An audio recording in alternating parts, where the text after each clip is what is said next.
BagFuel, baby. BagFuel, we back in the building. Got my partner across from me as always. Yeah, we outside. It ain't a party without the kid, you know what I mean? We got my guy Bizarre up in the building, Detroit. This is our second dude from Detroit in 5 days. Wow. We on it, man. Yeah, definitely. What's going on though? We moving around out here. What you moving around and doing right now? Oh, man, I'm just grinding, man. A&R, working, putting out albums. You know what I'm saying? Out here with my artists. Damn, you eating. Right now, I'm hungry. I'm hungry. Damn. Yeah, man, just grinding, man. Working, putting that shit in. So you in your bag. So you trying to get deals. You going independent. You invest in your own money. What's going on with it? Well, our A&R for this label called Out for the Win. Where they based out of? They based out of LA and Ohio. Okay. So basically, they like a successful rock label. So they wanted to start doing some hip hop and start an urban division. So they came and hollered at me. What was that bag like? Man.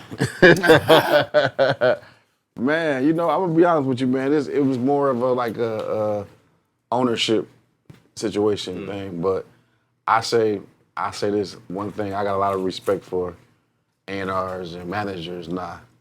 Because I see what y'all. Yep. I be telling everybody, y'all don't value us, yo. It shit is a lot of work, man. It's a lot of work, man. A lot of talking. Yeah. A lot of explaining, a lot of guiding. Yeah. A lot of explaining, a lot of guiding. And then it's just like you in control of somebody's life. Yep. You know what I'm saying? And their career and shit. And just I don't know, man. What's the difference? The difference? Talk about it, because you was on the creative side. Now you on the business side, and I'm going to keep it real with you. And I'm asking you because I always was on the business side. Yeah. Now I'm on the creative side, and I find myself calling a lot of my creative friends to apologize to them. Because now I understand why they thought the way they thought. Yeah. Well, see, me, it's like I'm still an artist. You know what I'm saying? So it's like, it's the clash there, but it's like I'm learning so much. I wish I would have known all this shit as an artist. Mm-hmm. The shit that I'm learning as an A&R is like, damn, you know what I'm saying? Just the shit that I just see mistakes that people not making and not doing, and you know what I'm saying, and just really grinding, man. And I'm calling my A&R friends, asking them questions, you know what I'm saying? And have you spoken to Dre and Marshall to apologize to them? Oh, man. I mean, at this point, that's what I would do. I'm like, yo, Dre, Marsh, Royce, all these dudes. And I'm not saying Well, I say one thing about Marshall, all right, I say one thing that I learned about. From a business standpoint. From a business standpoint. When we recorded D12, he was so into the music that when niggas did their verses, we just left because we thought that he was into the mixing down and the every element of the beat and the production. Yeah. I've heard that. So we looked at it like a job, all right, I did my verse, I'm out, why nigga giving niggas plays? Mm-hmm.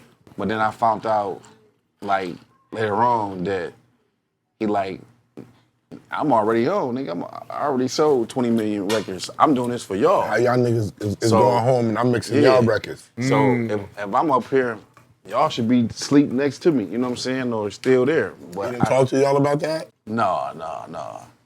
But now we can have a conversation. I just thought he was just, a perfectionist. You know what I'm saying? I didn't think that,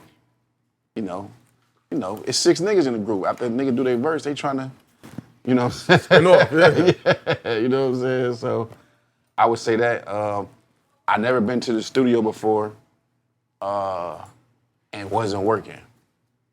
You know what I'm saying? So that was hard. That was hard, just sit there and watch somebody else work. Yeah. That's my artist, Max Hilly over there. So it's I gotta order food, you know what I'm saying? Make sure the nigga coming every time, you know what I'm saying? Talking to these producers about beats and what they want and shit. Man, it's You know what I'm saying? It's a job, bro. yeah. But I feel like it's that time though. You know what I'm saying? Like I feel like it's that time. I just wish, you know what I'm saying? Like I said, I got a lot of respect for management now. You know what I'm saying? Cause like they handle shit behind the scenes that we don't even know about. Yeah. Like shit could be falling apart, you know what I'm saying? On tour, you don't even know that shit falling apart. And don't even want to tell you because you need your mind to be stuck on creative and doing your job. Yeah. And then motherfucker will find out later on after they done cursed and did all this other wild shit and disrespected you, didn't pay you on time, But and all this other stupid shit, and you be like, yo, I've been just here to hold the fort down, bro. Yeah. And we so quick to blame management. That's like our I think That's the go-to. yeah. I think the effed up thing is the synergy between a manager and an artist. A lot of the times you get the two perfect storms, and now the manager is accentuating the artist's talent, and the manager now gets to really weaponize and get the work done because they got that winning thoroughbred. Yeah. And then so many times a manager gets casted aside, and you're like, their career's never been the same. Yeah. They don't get on the same magazines. They don't get on ESPN. They don't, the record, they'll still be successful, but that plateau is so evident, man. I don't think niggas should have managers no more. What you mean? I don't think niggas should have managers. I think niggas should have business partner. Interesting. Yeah. I do too. Like the niggas too cheap. Because if I'm your business partner, first of all, you can't talk to me any type of way.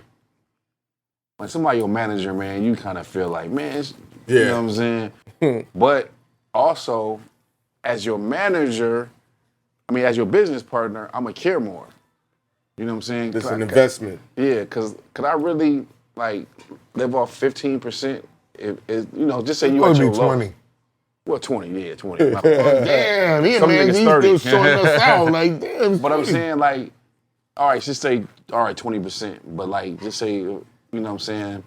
We still, a manager might not want the incentive more, but, if we building something and it's our thing and we signing artists and we doing this, the managers are going to put way more into it. Let me ask you this. A manager tends to have more than one act.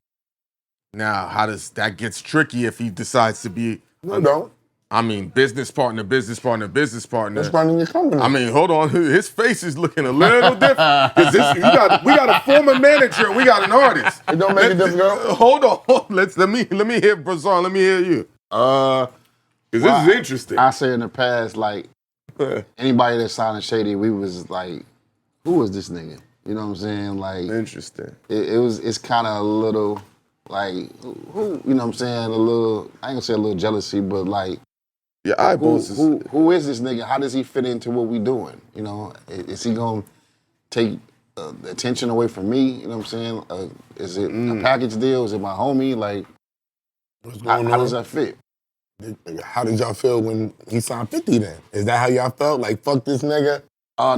Why y'all bring this nigga in? He fit in. He fit in the mold. You know what I'm saying? How? In what way? Because his music was totally different. So how did he fit in personality-wise?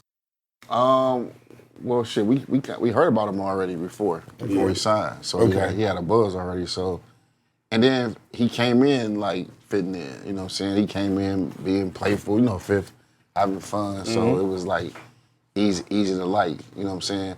I ain't saying it's a big major thing, but all right. Fuck, I'm gonna throw the ball back in y'all court. Y'all, let's have fun with this. We gonna box now. You be boxing. Detroit style. All right. So you start managing the artist, right? Yep. All right. You managing me. I ain't as hot no more. Okay. The artist you got is on fire. Okay. I want to feature with him. How do you execute that, Esso? I talked to him. I tried to do it. I guarantee niggas. And I'm gonna be like, this nigga crazy too. This nigga crazy. No, we found it. It's supposed to be automatic. No, that ain't always automatic because what I've learned about the creative shit is it gotta work too. It gotta be synergy. Okay. See, we thinking that that's gonna happen because I got DMX and I got Eve. right? Yo, she's barking, she's the male, female, whatever. That don't mean that they're gonna like the same beat. They're gonna be on the same plane or doing shit.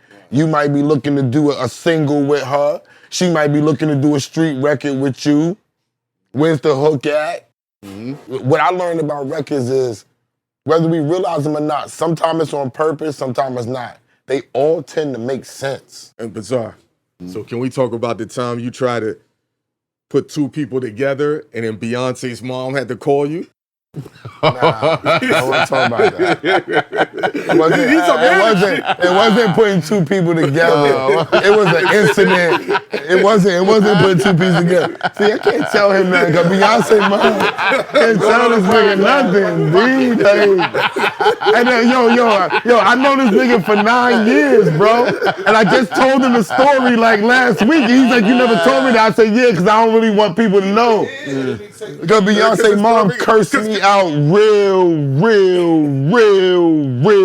But it comes bad. back to almost the situation that Bizarre's talking about. It seems easy to bring two entities together when you're the main component, but it don't work It's like not, that. because my songwriters, I'm gonna keep it real with you, with this situation. I never said this on camera ever before. Okay. My writers were supposed to write the whole Destiny Fulfilled album. The whole shit. They wrote If and Free on the album. The first two records that Beyonce and them recorded for the whole project. And B was like, Big Draws is gonna write the whole shit, and Rock Wilder, I'm getting chills on my arm, and Rock Wilder is gonna produce the whole shit. I was like, I'm gonna be the richest manager on the fucking planet. Right. Nobody was gonna stop me, nigga. Right? So I also had another writer named Juanita Wynn. Okay. Now, I met Juanita Wynn through my writer's Big Draws. My writer Big Draws was hot. There was two big bitches, my friends, two big girls. This is what we talk. Like, no, shout out to Big Draws. We going box. Shout out to Chanel. Shout out to Tanisha. This is real shit. Like, they call it Big Draw. My mom was big at the time, and my mom fell in love with them bitches. She was like, bitches just calling themselves Big Draws. I fuck with them bitches. So this is what we did. Fire. And they were the first ones to give me control of their career. Okay. Right? So I was very partial to them. Right. You know what I mean? So I had Juanita Wynn too, which I met for them. I also had Trey Songz, which I didn't manage Trey Songz, but I did Trey Songz records to get Trey Songz his deals. His deal, everybody know that, right? Big Draws was the middle of all of that. Okay. So Rockwild, I'm managing him. We get the gig with Destiny Child. Me and Rock go play the records. Right. She love them. Yo, bring them bitches here tonight. Tanisha was away. We didn't know this shit was gonna happen. So Chanel was here, and not nothing knock to Chanel, but Chanel was more of the producer side of the writer. Right. She could give you the hooks and all that, but Chanel was the writer part, but T wrote and T did vocal production. T laid the record, as we would say, yo, T gonna go lay the record. You know what I'm saying? She was the beat. She was gone. Ooh. So when we played the records, they was all excited, and they had like a little riff with Juanita that I did not know nothing about. That had nothing to do with me. They felt like, never said on camera before, and I know they all gonna call me because this is gonna go crazy. I know it. I know it. I know it is, because every time I say this, I didn't know nothing about it, right? Now I got both of these writers here, and that's the story. So when we go lay the records, I'm like, where's Juanita? Because I don't got to call these bitches. Why? Because they come together. Right. Chanel tells me she's not available. I say, all right, cool, because I know T is not in town. Yeah. Juanita was actually available. Oh. And they was mad because Juanita wasn't bringing, they felt, allegedly, that Juanita was doing sessions and wasn't bringing them in on session. See what's And they was going on, bringing, Bizarre? this is what I'm saying, and they was bringing her in on every session. Now, you would have to bring her in because the bitch voice is out of this world. Yeah. She could do Tony Braxton. I played Tony Braxton the record. Tony Braxton was like, that sounds just like me. And she hated it because of that. Right. We thought it was a plus. It was a negative, nigga. Okay? So this woman was a beast. Yeah. She's best friends with Angie Stone. You know who Angie Stone fuck with? Tina Knowles. Ooh. Okay? So she calls Angie Stone, and Angie Stone is like, oh, word? And they like, Randy gotta know. Because Randy manages Randy manages Rock Wilder, who's doing the beat. Yeah. He manages the songwriter team, Big Draws, who's writing the song, and I managed the melody girl. Damn. So Randy, I was monopolizing, nigga. I wasn't letting nothing go, nigga. You know what I'm saying? She saw my old house in Jersey. She know what I was rocking with. I wasn't playing. This was before I had to file bankruptcy type of shit. So let's get to that, bro. So we rocking, right? Okay. So we rocking. This is real shit. We laid a record and be like, yo, y'all gonna do the whole album. I'm like, oh my God, I almost shit on myself. I'm like, this is crazy. We leave and I say, where's Juanita? And she's like, oh, Juanita's not available. When T get back, we'll all be together.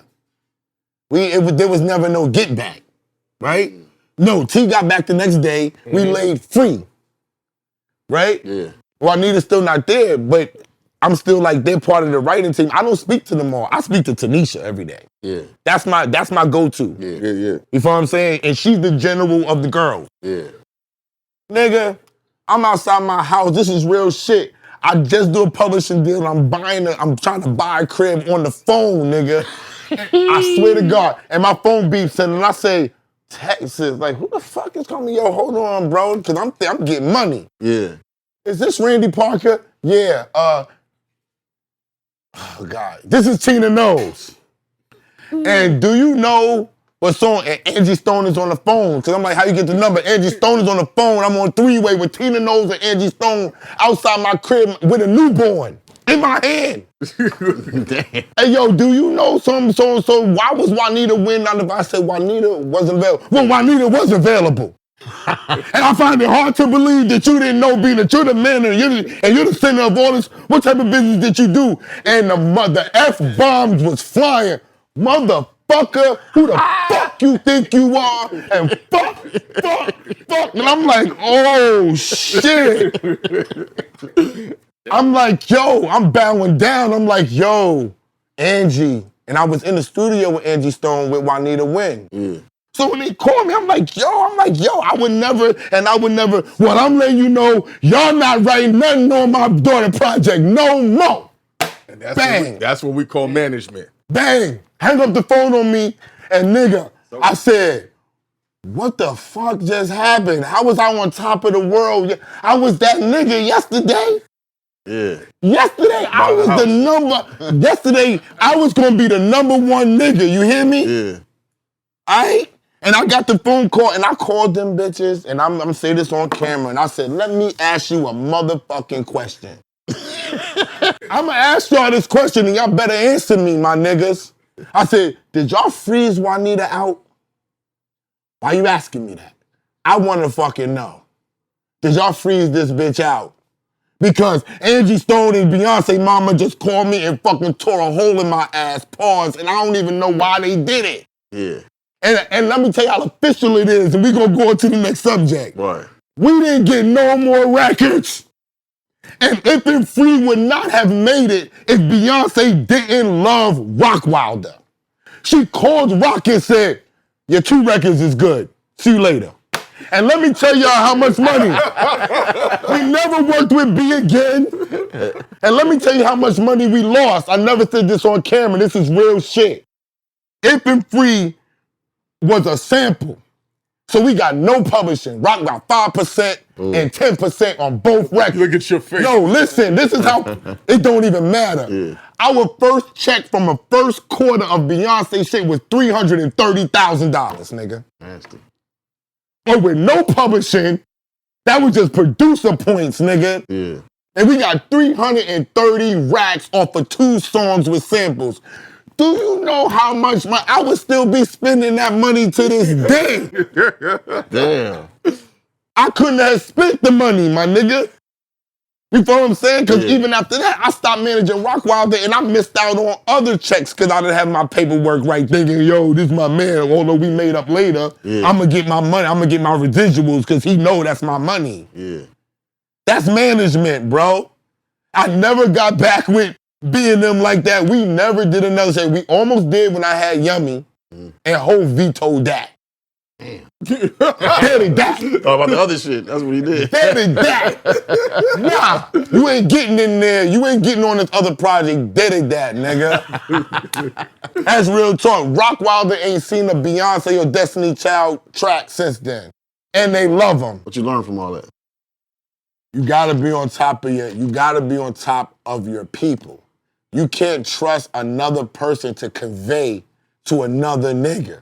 And you ask them, I call them separately. I'll tell him, and I'll be like, and I'm about to call Ghost too, bye.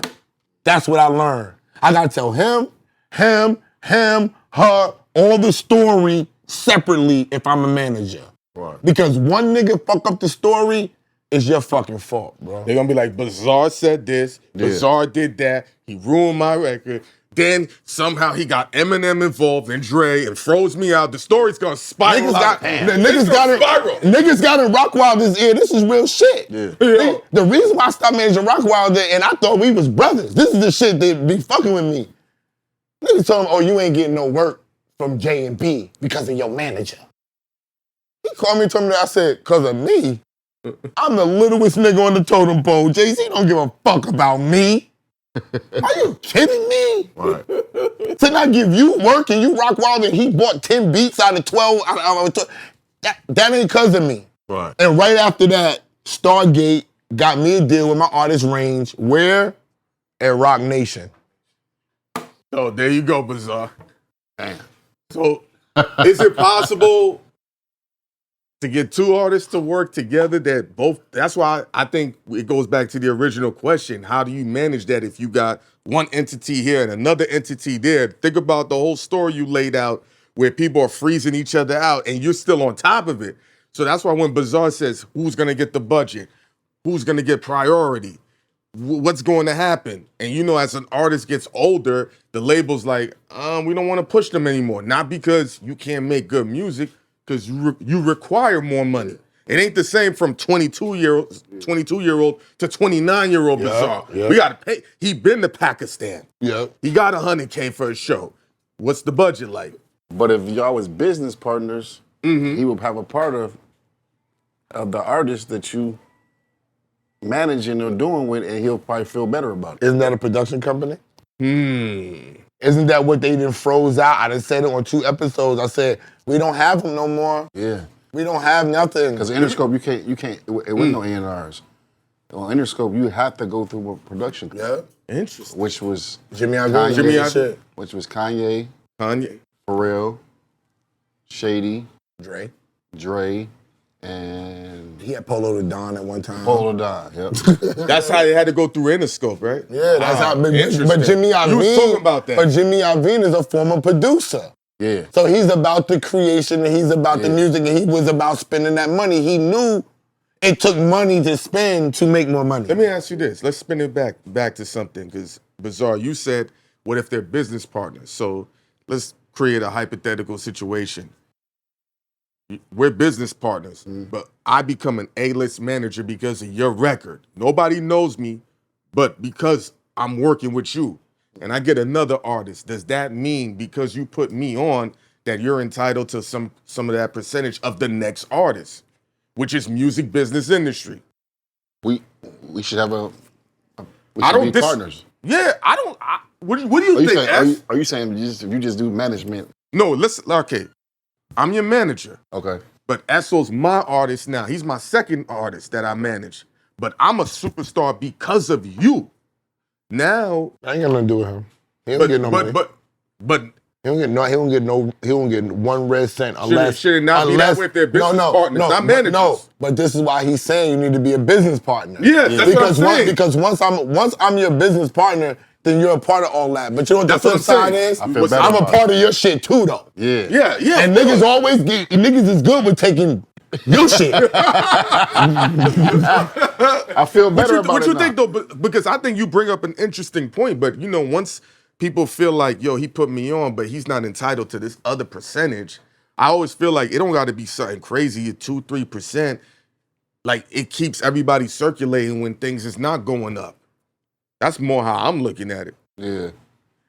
Because I mean, artists is crazy, man. You know, artists crazy. Aren't you crazy? Aren't you crazy? I didn't see people like just all of a sudden, bro. Like, you know, I ain't trying to put nobody out there, but I didn't see like artists. I ain't gonna say the name. Like, wait till the publishing check came around, like, yeah, and said, "Hey, man, I got some shit I gotta do, some shit I gotta take care of, man. I think I'm gonna have to keep dropping your percentage to like 5%, to like 20." Well, you said keep the whole thing. I'm saying, yo, like, nigga, you know what I'm saying? Like, but the niggas get on me. But the niggas going, see, this is the backstory, so I'm glad that another fellow creator of rap is saying that. Yeah. Because I go on shows and they be like, yo, you hate rappers. I be like, no, I don't. I really don't hate rappers. I hate what the fuck they do in real life. I remember I called you about a situation one time that I had. I was trying to dibble and dabble with the management and producers, right? I didn't know this in the game, so I had sold a beat. I was managing producer, he sold a beat, right? yeah, So when he sold the beat, I'm waiting for my 15 to 20% to come. And 2 weeks went by, a month went by, 2 months went by. I'm like, hey, dog, what's up? It just went somewhere crazy. And then, like, when I start talking to other managers, they're like, man, listen, don't ever depend on no fucking producer to pay you. Let her direction, my nigga. Let you her get that shit directly. You know what I'm saying? So he don't have to, because I'm just keep it real as an artist. Yeah. Like, bro, when the money comes, it's already spent. yeah. You know what I'm saying? Yeah, you're right. It's already spent. That's You know what I'm saying? So I'm just breaking down. I got 15,000 come. I'm like, damn, man. Okay, shit. My girl want to go to this, take the kids to Red Lobster. I got to pay this shit off. Damn, such. Then, all right, now I'm down to 15. Now I'm down to 11. You know, now I'm doing so much. I ain't even looking at the count no more. I don't want to look at it. I just want to, you know what I'm saying? Just I appreciate you being straightforward. Because niggas act like they be. Niggas don't be saying that, but we going through. You know what I'm saying? That's, you know, it keep dwindling down. Man, next thing you know, that shit about 4 or 5, and you're like, damn, I still got to pay that, so.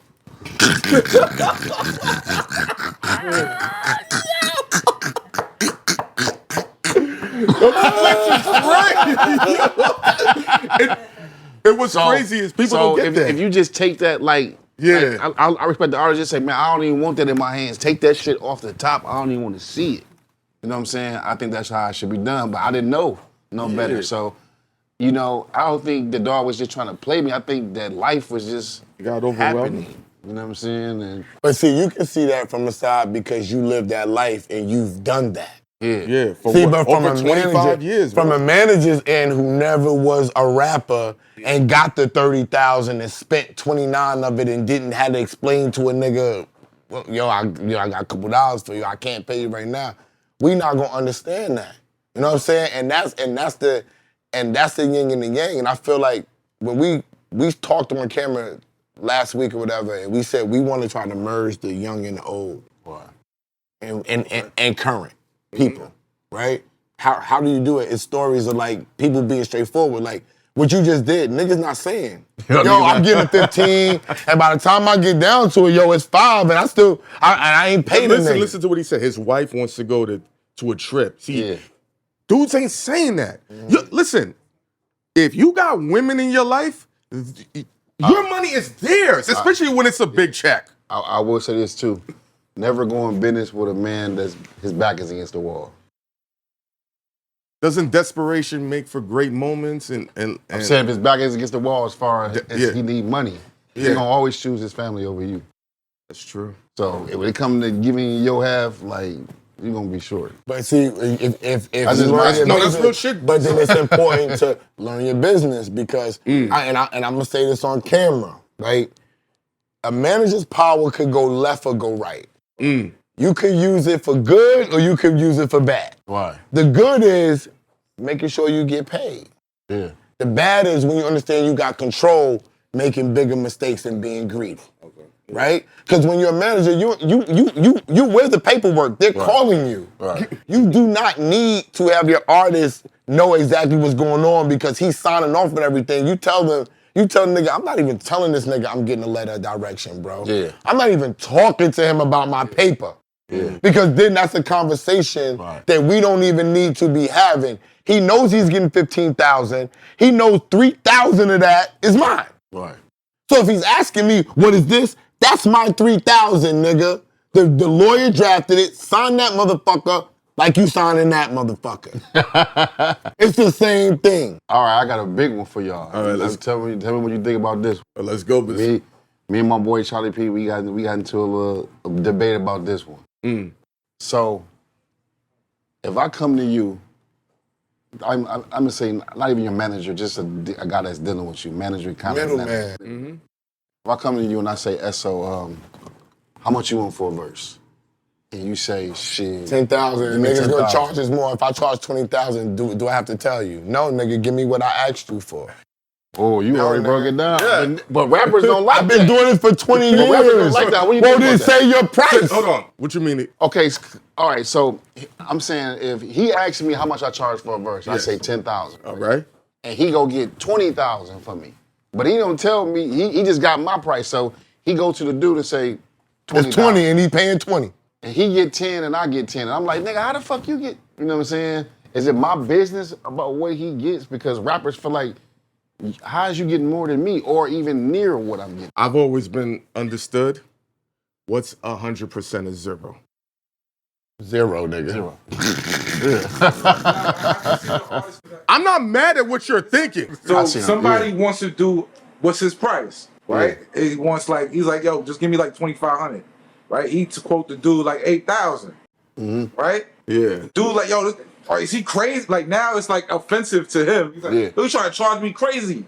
Right. So now it goes back to him. But it's like, oh, that's like, I can help you with that. If you're the artist, nobody can go talk to my manager. Here's the problem with that. Even when you coming to me about my $2,500 deal.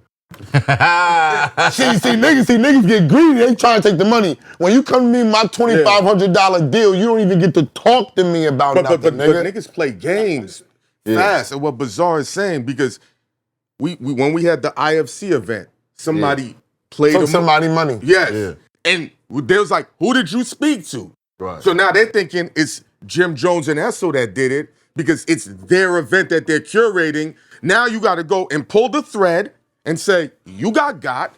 Why didn't you follow the instructions that Jim Jones and Esso placed to say hit Bossy Bells? You only hit Bossy Bells. Bossy Bells is in control. So the tricky part about that is if they're paying extra for what it is, they have extra expectations. So when the shit goes down in the flame, Bizarre robbed me. Because I paid extra money. He's supposed to put it on the radio. They don't know they pay extra. Sometimes they don't know. Yo, sometimes I did this for a living. It's no way for them to know they paid extra. Yo, You don't know the price. You know why you coming to me? Because you ain't got no connect. No. That's why you coming to me. Yeah. You can't get to him. You can't get the DJ. You cannot talk to these niggas. My man serving you everything. He's serving you all. I'm serving you the whole block, nigga. You want weed? You want coke? You want dope? You want amphetamine? I got it, nigga. Let's not talk about before. Let's talk about the after, which I've experienced. It seems like whenever shit goes foul after, niggas get somewhere in contact with a nigga and they find out the shit. Yo, I remember. Yo, this is what I'm trying to say. I don't need that. But after. Yo, so I'll give you an I'm example. gonna find this nigga. When we was up at This Is 50, some random off-brand A&R, publicist chick. Yeah.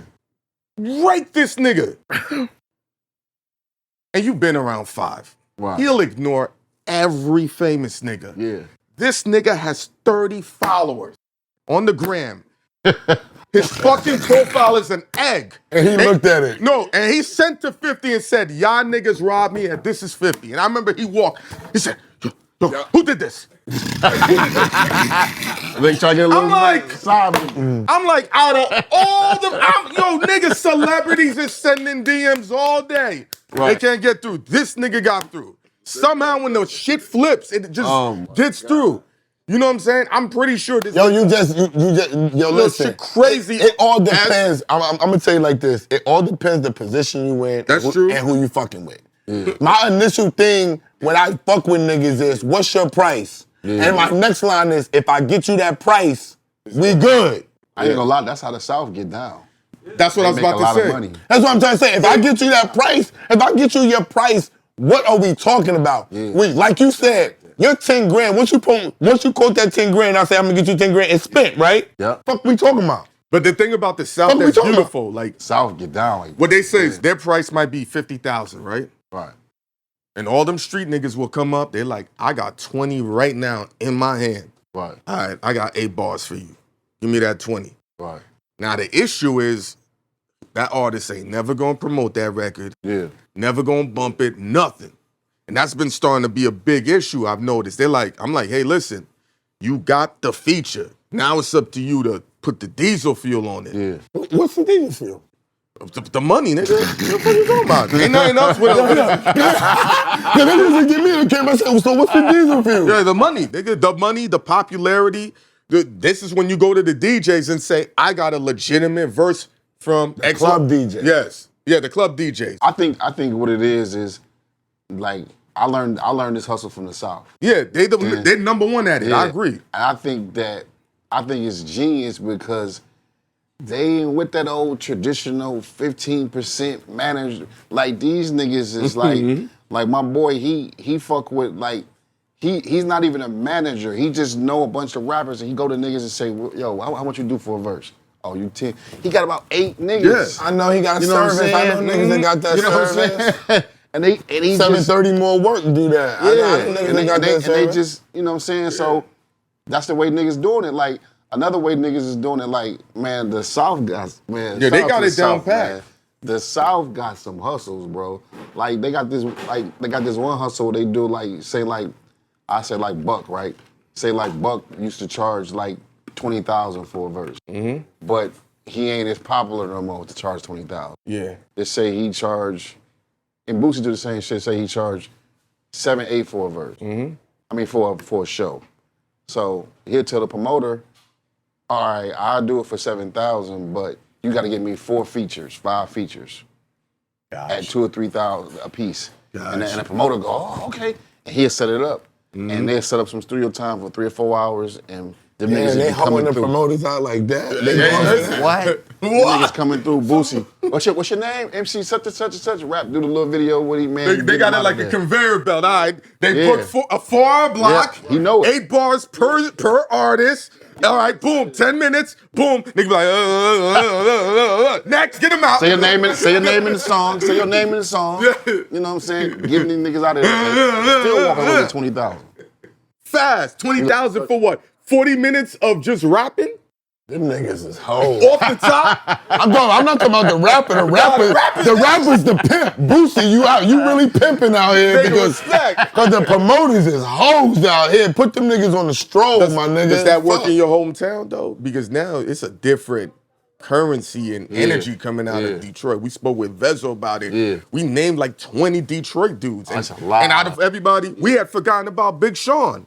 Oh my God. Think about it. Yeah. I want to talk about Big Sean that party last night. Wow. Oh yeah. They just Def Jam, y'all gotta get it together. Y'all gotta get it together. The party wasn't popping? Nah, we didn't even get in the party. It was super duper invited. Yeah. I shouted the shit out on the radio. I had to leave. I'm like, Def Jam, y'all gotta get y'all shit together for real. Right. And I know the people over there, like it's really like the record label situation. If they're not making money like that, the artist is treating them like shit. There's no working together anymore. That's true. And I understand why the artists don't want to work with them because the labels are out of touch, my nigga. For real. They're really How do you stay in touch? How do I stay in touch? The streets. I'm in the streets. Like I'm just an OG. Just be around, man. You know what I'm saying?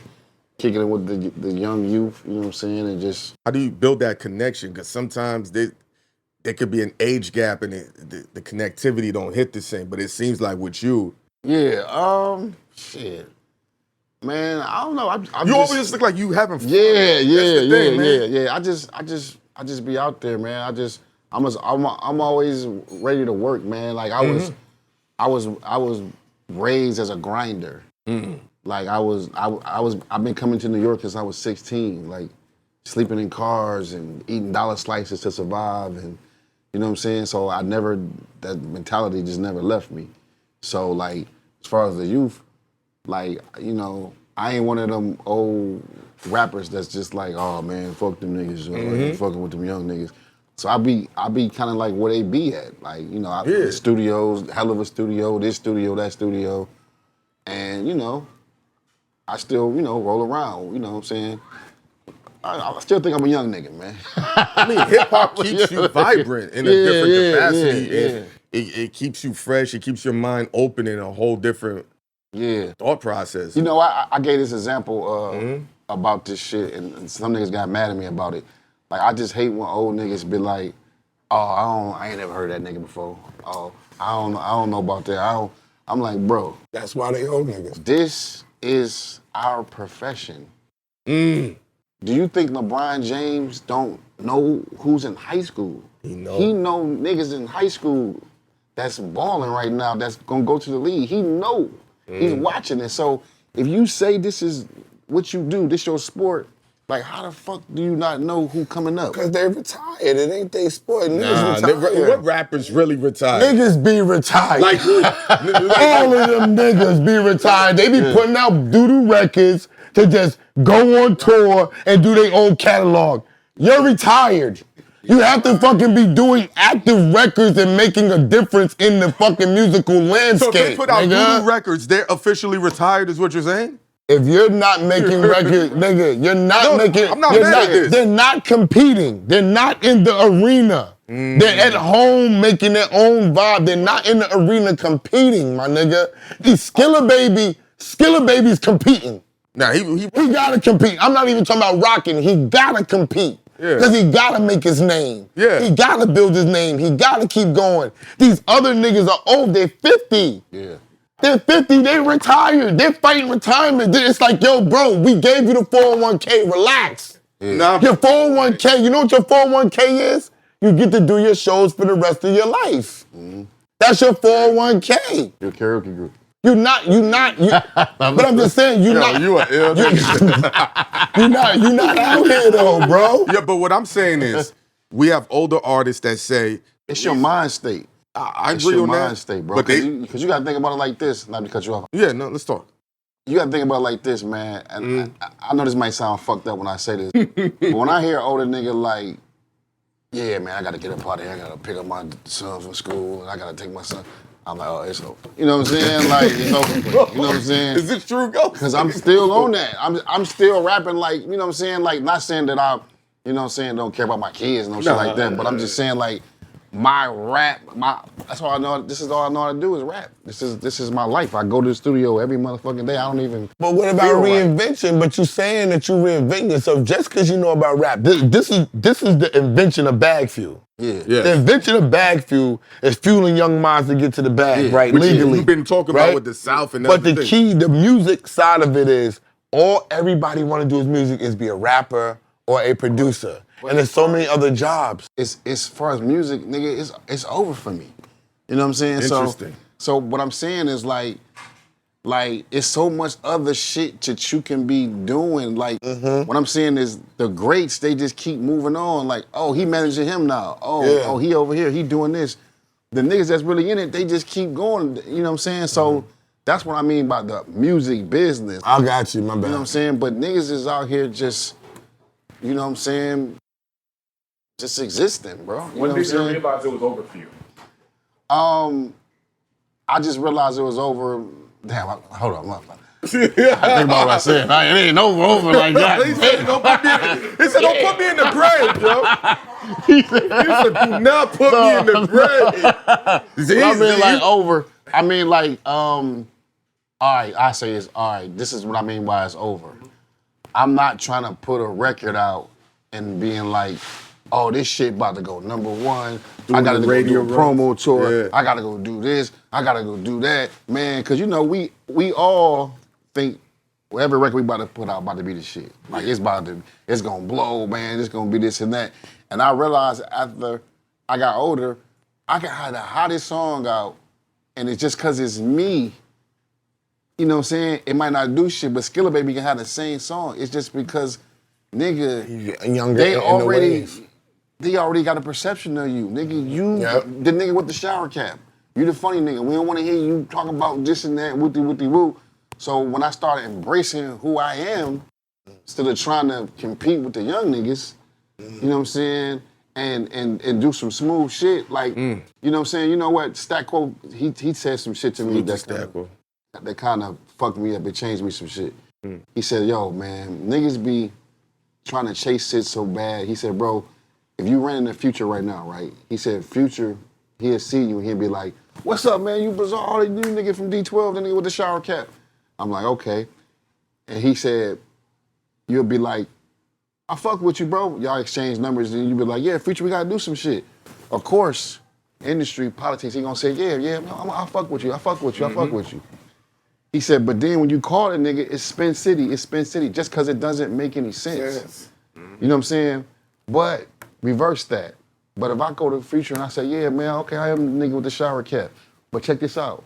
I got these little young niggas that I manage, they producers. I want to send you some shit, man, let me get your email.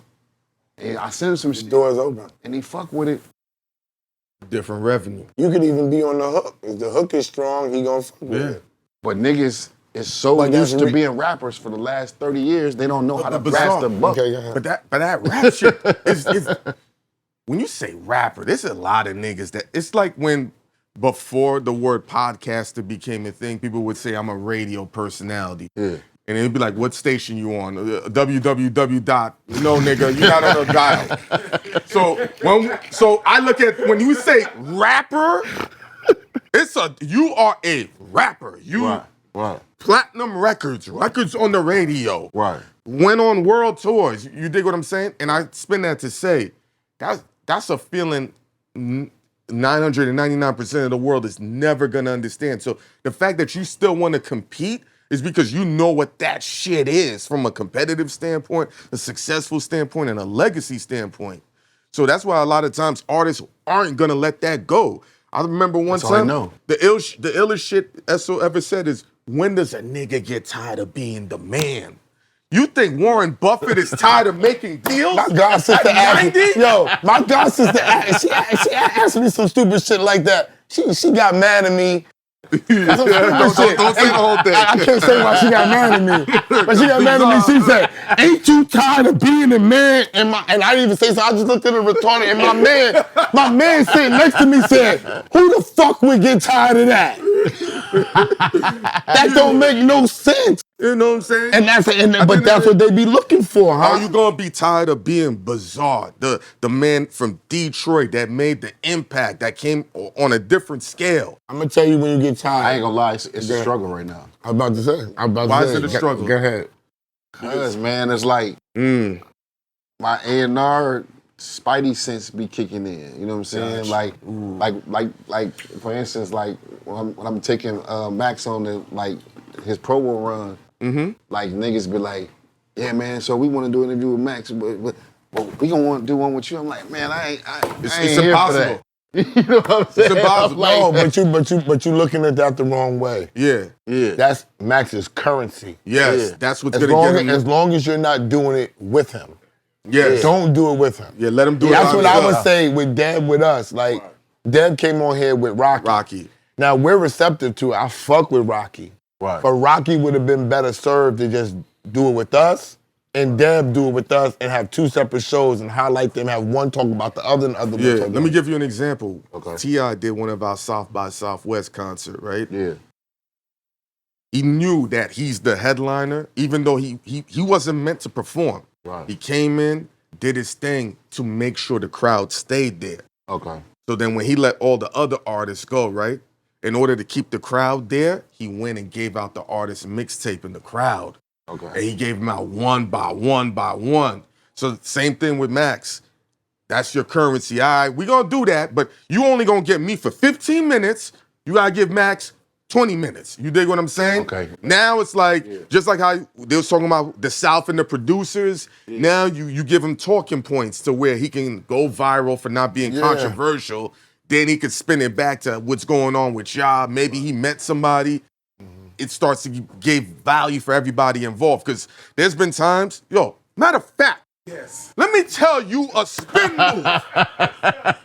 There's a famous singer. They told us we were supposed to interview. Okay. This nigga got, we're hype. We're like, I made my appointment to get my braids done. we are hype. I got there. I'm calling motherfuckers about promo and sponsorship and marketing. I said September 4th, we gonna shake the world. What bizarre? You would have called us. Yo, S, I need this feature from Matt. Like, how did this happen? Right. We're driving to Philly to go meet up with Cosmic Kev. He get the call. He said, what? He said, hold on, I gotta talk to my nigga. The nigga put the blunt down. And looked at it. That takes a lot from me, bro. No, he looked at it, bizarre. I don't even know how to tell these niggas this stupid shit. It ain't, the interview ain't meant for the artist. I said, see, he knows this shit. I don't even know this shit. It's the nigga manager. and I said, He got stories. I don't give a fuck. My show isn't about stories. so the spin. I was like, the whole time, I'm like, yeah, this nigga gonna be up here. Hype. I'm like, We lining everything up. We like, we all right, hired gonna do cameraman. that. I'm We like, gonna do that. my DM's gonna be lit. I said, yo, I'm getting this bitch. I'm getting this bitch. No, I'm getting this bitch. bizarre. I'm popping shit because he's leaving September 6th to the It's like we 15th, closing right? it out. So I said, we gonna do this shit the 4th. I'm gonna chill them on. We dropping the episode like I this. said, we going to Revolt. Our check is coming. I'm going on vacation. He already ready to book Done the on ticket. niggas. I said, I'm on the beach while Ghost is gone. Beach. Cause when we drop this shit from the 4th, we gonna shake the block. Matter of It's fact, the let nigga me show manager. her the names. So we ain't gonna say it on camera. Even you gonna look. This nigga manager, bro. Yo, we was like, hold on. Oh shit. Yeah, you would have asked like, yo, what's up? What's the play, nigga? I got beats, nigga. What's the Gave me percent? the whole spiel and everything. Nigga, love your work. Have you ever did a Word, spin son, cycle I'm with a word. somebody? A spin cycle. Yeah, like back in the day. Like, He yo, just said he did spin cycle on niggas because he said he spent all the nigga money and only had $400 or $500 left. That's spin Oh cycle. man. That's you spin cycle. ever overpromise Marsh or Dre? Because I would. I ain't gonna front. What you mean, like sold a nigga a dream or something? Of course. Nigga, I sold dreams, nigga. Man, hell yeah, we sold a lot of dreams. Yo, I remember this one artist. He was like, yo. But niggas sell they self dreams sometimes, man. I mean, know you what I'm saying? overthink it. You start visualizing, this is how it's gonna play out. Do y'all really call this nigga Marshall? Does Yeah. anybody call him Yeah, M? they all do. Nobody call him M. Why the fuck do y'all call him Marshall? That's how they grew up. Because that's just personal, like what? I mean, that's just. Nobody says M habit. because if he was None of black, them say it. because if he was black, Yeah. right? And his name was Marshall, his name would naturally become M anyway. That's a fact. That's what I'm saying. So y'all really call this nigga Marshall because we would call him, my name is Randy, niggas call me R. Wow. Niggas don't even say their whole name. I Niggas think call the him only dude H. that don't call him Marsh, correct me if I'm wrong, he's probably Fifth. And everybody call him Five. He'll split it. He'll say M, or he'll be like, yo, Marsh. Like, he splits it. But everybody else, like even Royce, all they are just say Marsh. Where did the fifth come from? Y'all all call it. Everybody call him Fifth or Five. Nobody. Well, he was there. That's a This Is 50 thing. Okay, yeah. Yeah. They got whole different it's either fifth or language five. and camaraderie and all that. You know what I'm saying? It just sounds, I'm gonna tell you real playing. shit. When you're around a nigga enough, it just sounds weird saying, yo, what up, 50? It don't hit the same. So you be like, yo, what up, 5? What's up, Fifth? When they call him 50 still is weird to me. I he grew up with him and we call him it's Kurt. weird. I didn't even know him as Boo Boo or Boo. Yeah. When niggas was saying that, I'm like, who the fuck is that? Like, I don't know who that is. And niggas be like, yo, that's the nigga, yo, y'all was mad cool. So I'll be like, and I saw the video with him, his first video, and I was like, oh shit, that's Kurt. Kurt rap? Damn. I was Might shocked. be the only person that ever said that. What, Kurt? Yeah. Now, people call him Kurt. Oh, okay. Kurt is, yeah. Nah, we called him Kurt for real. Yeah, Yo, Kurt, stop people playing. call him that. We did. Like, that's a nigga name. Yeah, it's rare. It's rare, but people called him that.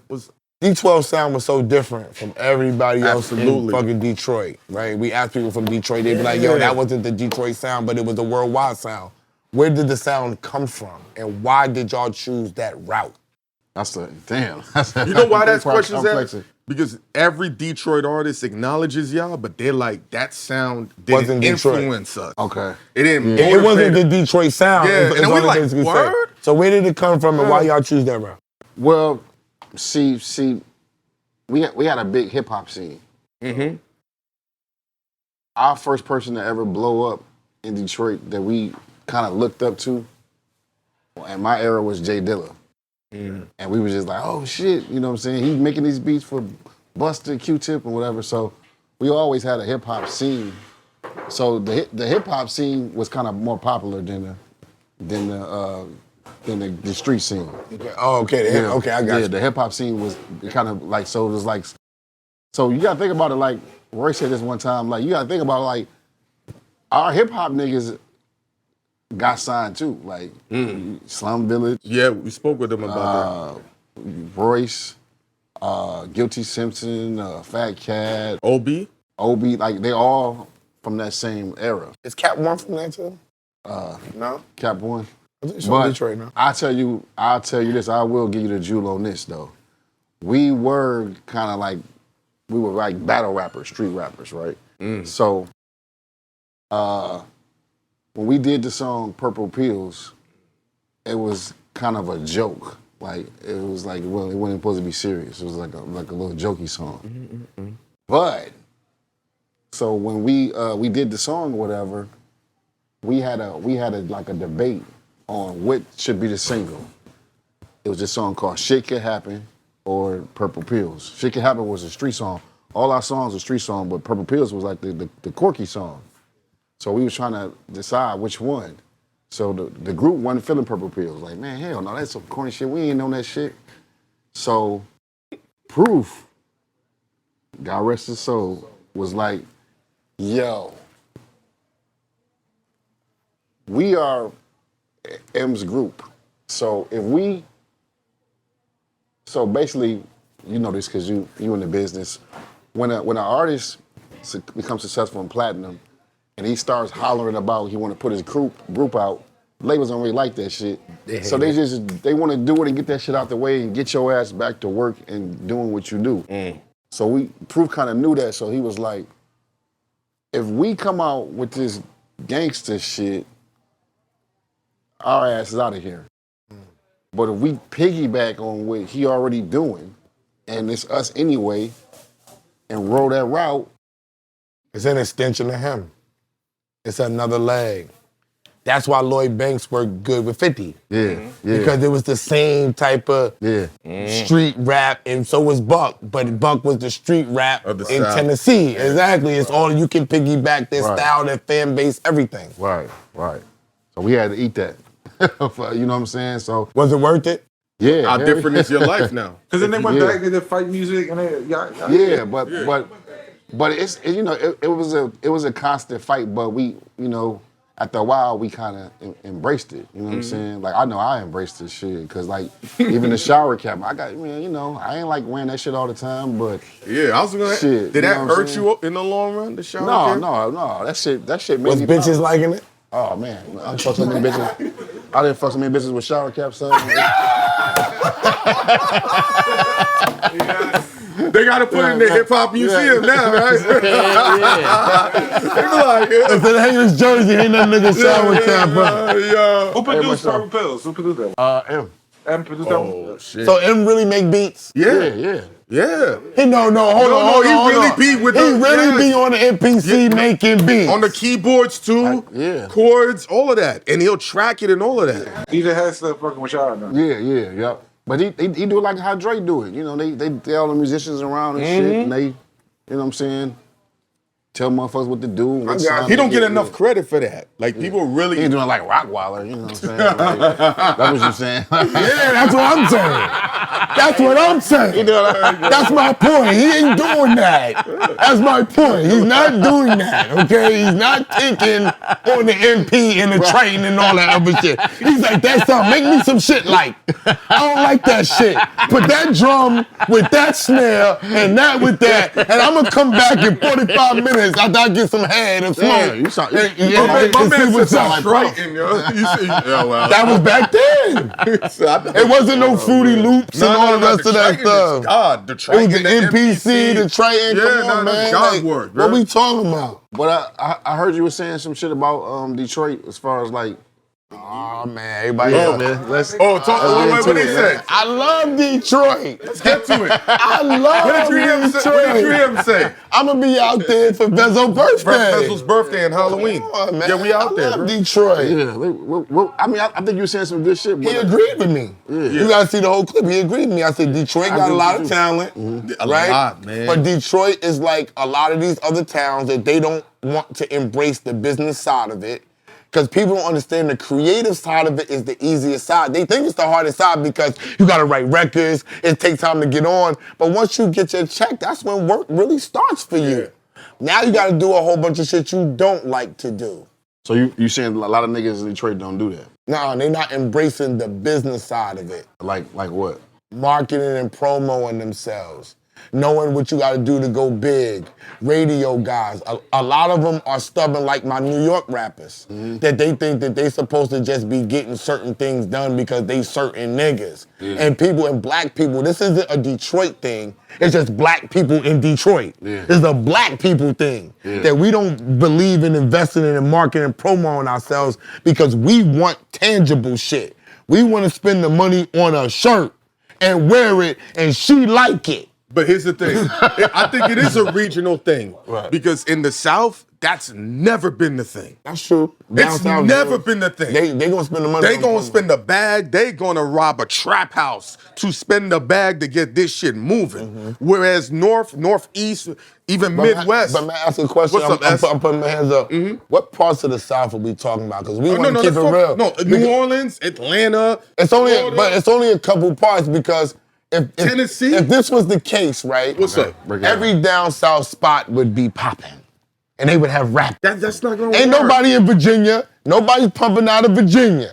Nobody's pumping out of South Carolina. Virginia, get on your ass you now. barely pumping out of North Carolina. Damn. But barely. But to swing that back, it's only ever gonna. Who's in Kentucky? Hold on. It's only but so many cities that's gonna rock. Think about what's the main cities America knows in the Midwest in totality. It's only gonna be Detroit, Chicago, and what else? I mean, I know other places. What do you but think not Detroit many doing people. wrong then? What would they be doing wrong? Well, Y'all me got a saying lot to of embrace the business is the biggest part, but you're asking me to explain it. Like, Yeah. when you're in a local town, right? Not a local town, let's say region, because I wouldn't say Detroit's a local town local. because it's a lot of town. It's a region, right? When you're in that region, you tend to focus what's on in that region. When you're from New York, right? We have a strategy, we developed a strategy that I said, we're not gonna fuck around with nobody else.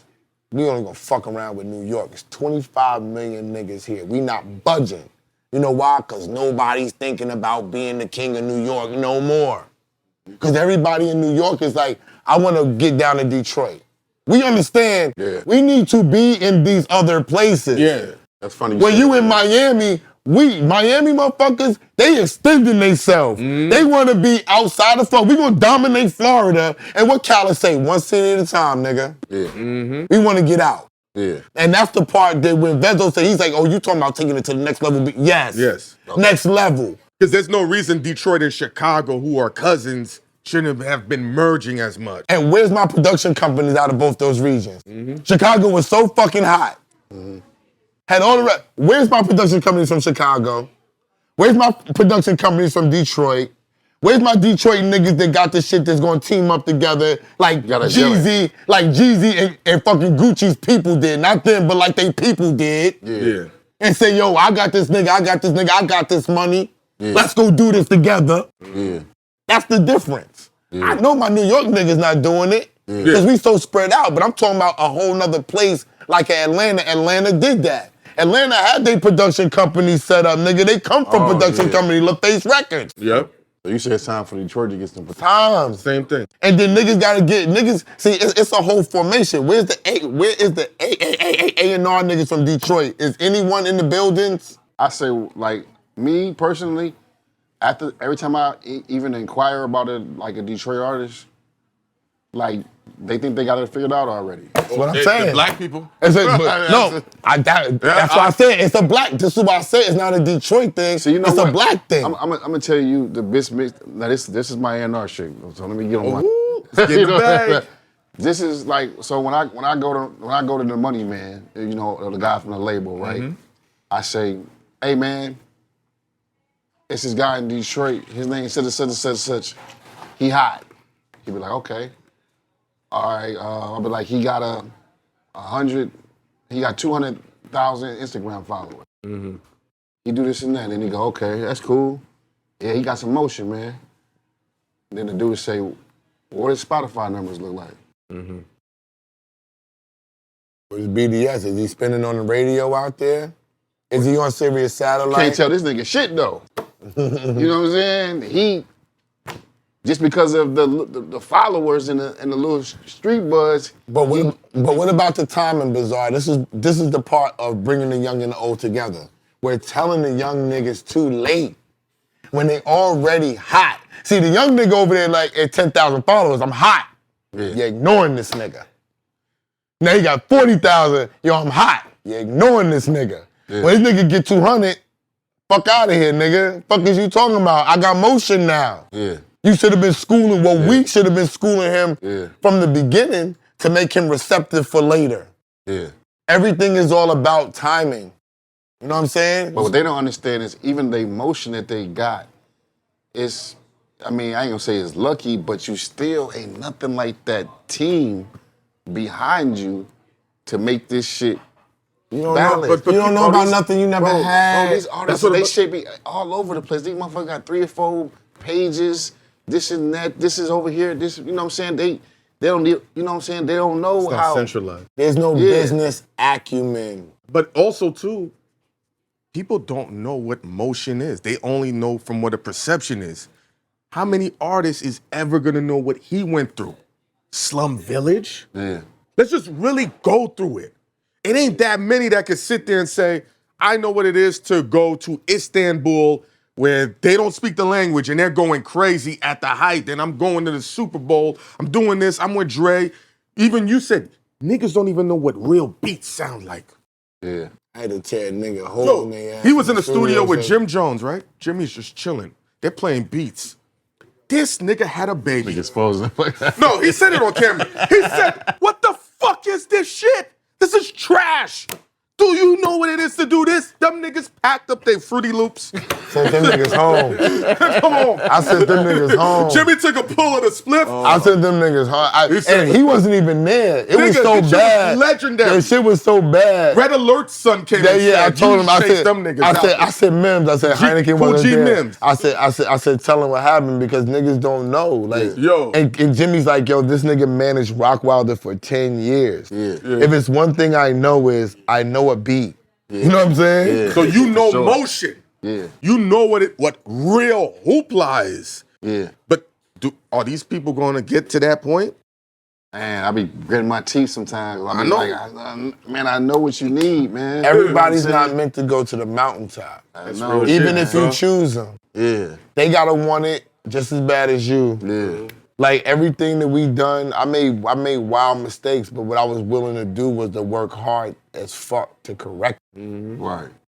The hard work is what I said the artist is missing now. Yeah. Because when you gotta go on that road for 30 days, the first time the first time you go, you can't wait. It's wow, oh shit, they want us all over the world. Excited. The second tour is like, oh, we doing it again. The third tour is like, yo, Royce, you tired? Yo, son, this is crazy. By the fourth tour, it's like, hey yo, we can't break this up. Yeah, these consecutive days. Like this 30-day living out the bag, not eating right, not sleeping, missing flights, being caught in the airport, riding on the bus. What's up, Bizarre? Like I'm a wild nigga when it comes to touring, man. Like that's why I shook my head, man, because Bizarre different when it comes to touring, man. First of all, when it comes to me on touring, if we got about 40, 50 dates, man, if anything over 5 hours, I'm flying. By myself, I don't care. I don't take showers. I like baths, jacuzzis. So when we get to the counter and they say, I'm asking the manager, yo, they got a jacuzzi suite? And if they say, yo, man, it's an extra $600, fuck it. I ain't even thinking clearly. You know what I'm saying? I'm just trying to survive. Like, you know what I'm saying? And then, like, the first tour we went on, niggas was roommates. Like, second tour, niggas like, man, I don't even want to see you, nigga, till it's time for the show. It's a, you know what I'm saying? Like, bro, I didn't went to urgent care, nigga, and went straight, cause I got asthma bad. Went straight to urgent care, straight to off stage. You know what I'm saying? Straight to urgent care. Or I had a nebulizer. Like, you know, the road is brutal, man. Yeah. The road is motherfucking brutal. But it's hard work. These niggas don't even want to do that. These niggas don't want to. Yeah, these niggas This is what I'm trying to tell you. This is why I said, once you sign, y'all making my point. Once you sign on the dotted line, that's when the work starts. Yeah. We thought the work, before I got in the game, I thought the work was in the studio. Right. I thought the work was making the song. Right. That's 10% of the work. Yeah. That really is. The 90% is get your ass out there now, bro. How many shows you gonna do for promo with no money? Right. How many people y'all gonna beg to do this person's hair or to cut this guy's hair? How many stylists you gonna ask to get you clothes? You really exposing niggas. I'm just keeping it real. When I tell them, I say when I watch a singer go on stage and everybody else think they getting a check and I know they not getting a check. Yeah. He be like this. He be calling. He be like, yo, everybody's bigging up this performance. Takes a deep breath. They in trouble, bro. Yeah. I'm like, he said, This is trash. Stress. This is trash. I got so many people because I'm on the radio now. They used to never listen to me about my radio advice, although I knew my best friend is on radio. Yeah. But now I'm on the radio, I'll be like, yo, like, that's not gonna work. Because y'all don't understand the science behind it. Playlist. What about rehearsal? What about rehearsal? What about it? They don't just no more do. Nah. I seen a lot of people do Old school niggas be rehearsing. Yeah, who Old school niggas be rehearsing. They don't even go to sound check. Yo, yeah, that's what I'm saying. Thank you. And they get on stage and be like, what the fuck, sound man? You ain't going to no sound check. Yeah. You ain't going to no sound check. The sound man don't know your levels. He don't know how you talk. Yeah. He don't know you come screaming on the mic. You know what I'm saying? Like what you said, business partner. The business partner got to go up there and sound check. Yeah, but that sound check, you got to pull. It's work. You got to pull yourself out of it. You like, early. Oh, man, I don't want to go to the sound check. But even when you got the money, see, when I get paid, I'm not going cap. I'm with the shits. Right. So when my check clear, I'm with the shits. You can get me to go any fucking way. I don't be mad. You sound check, whatever. Where we going, hard? I got my weed. I got my check. I'm good. So even with your check, y'all niggas ain't want to get out the bed and sound check and nothing. It got gravy to them. The is there, like for a reason. Just chill. Let the fucking video. I ain't gonna lie. We should send like the hype man for the sound check. What? You want me to keep it real? I still thinking shit. I ain't that. You seen Eminem run? You know about the running when he run? He do sound check. But I'm saying like at the end, the run. Whole time. We running tonight. Whole time. Ask him that either. So Eminem was doing sound check and y'all niggas wasn't? That's crazy. No. I'm saying solo shows. Now when I'm with him, he make me sound check. Ain't no getting out of that shit. Oh, all right. But if it's a club date, all right. You know what I'm saying? But Ghost was talking about Eminem doing the running after. No, it's they call it we running tonight. What's that? Oh, you don't know. So at the end of the night, before like the band will still be on stage and this nigga be on the private jet ready to go. Yeah. He on a private jet when the band's on the stage, he's out. The band is on stage and they're out. They about the venue. His pull-out game crazy. Pause. I learned it from him. I do the same shit, bro. Yo. I do the same shit. Yo, listen, now I'm not mad. Remember when I went to Jersey and I slid out? Nigga, I'm like, this shit over, nigga. I'm sliding, nigga. I told him, bro, I go to the club with 30 niggas and leave in an Uber by myself. That's smart. Like, you know what I'm saying? You learned that from Marshall. Yeah, I mean, no, Marshall. Yeah, for real. Blow him up, pause. Yeah. Tell all Marshall business. But I just, but you know, I just learned it from being like a street nigga too. Like, you know what I'm saying? Like, I sometimes you can sense when something about to happen though. Mm-hmm. And being a rapper, man, you gotta really protect yourself. A lot of niggas see some shit about to happen, but they just choose to stay. Mm-hmm. You know, they think nothing's gonna happen to them. And you, as my manager, you supposed to protect me from that. Yeah. No, but you know what? Me as your manager, you're not listening. That's it. Exactly, you're not listening. And then, if I leave him, he's mad. Yeah. So now I gotta put myself in harm's way now because of this nigga. You know what you gotta do, S? You know what you gotta do? This the Hennessy, right? S, give me some more Hennessy. Okay, Riz. There you go. Still don't work. They still not leaving. They're still not leaving. I was there. I just seen nigga like this. Give me my shit, bro. What the fuck is you talking about? They figured you out. Nigga, figured you out. Yo, but y'all, stop playing with me, God. Give me my shit, bro. You know that. Niggas know what they know. Like, niggas is on the road professional. I fucking get a rider and the stuff is in the corner and Clue be like, everything's not there. I'm like, how the fuck do you know everything's not there? Damn. It's in the corner. And we walking up, whatever's supposed to be, he's like, yo, I'm telling you, check, something's not there. And I'll be like, how you know? And then we go through everything and be like, yo, this nigga forgot the gum. Like, you know what I'm saying? Nigga forgot the so-and-so. Nigga forgot the, you can't give me Moet. You gotta give me Bel Air because he owns a piece of fucking Bel Air. Get that out of here, nigga. Don't even drink that. We drunk it. I drunk it. Why you telling? Right? He telling me. Nigga told me. Nigga said, I got the Moet Ice. So nigga said, you can't have it in there. I said, we gotta hurry up and drink this, Ghost.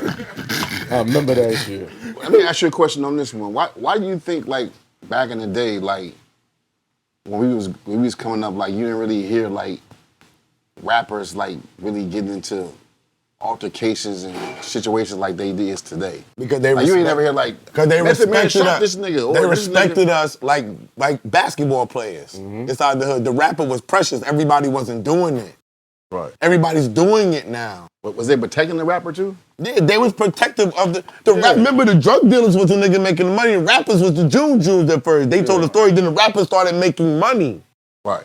You see what I'm saying? Is like hearing the story. All right, I looking like L Cool J, like who grew up since he was 16, been a star ever since. Like, you never hear his record is impeccable. You know what I'm saying? Like, why does like the young rappers they like so quick to like just be in shit, like it's like they don't even know they rap. No, but here's the thing. Niggas was in shit, but you didn't hear about it. And if you heard about it, it didn't sound believable.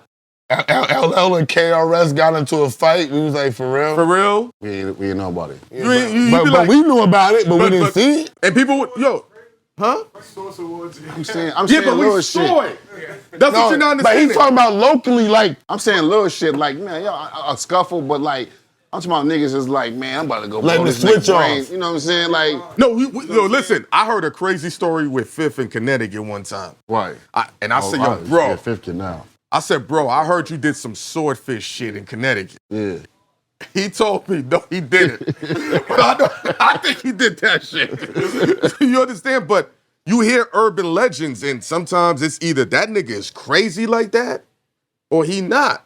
You seen shit, but if people hear the stories, like just like how when Suge came to the video shoot and everybody was on go time. Yeah. But no one saw the footage, but everyone said the same story, but did it really happen? Okay, like that? all right. Everybody was on go time, but how can I say this without sounding crazy? Everybody was on go time, but niggas still a thought in the back of their head is like, The I don't rapper blow was my career. The rapper was. Say that again? I don't want to blow my career. These niggas ain't making it that money.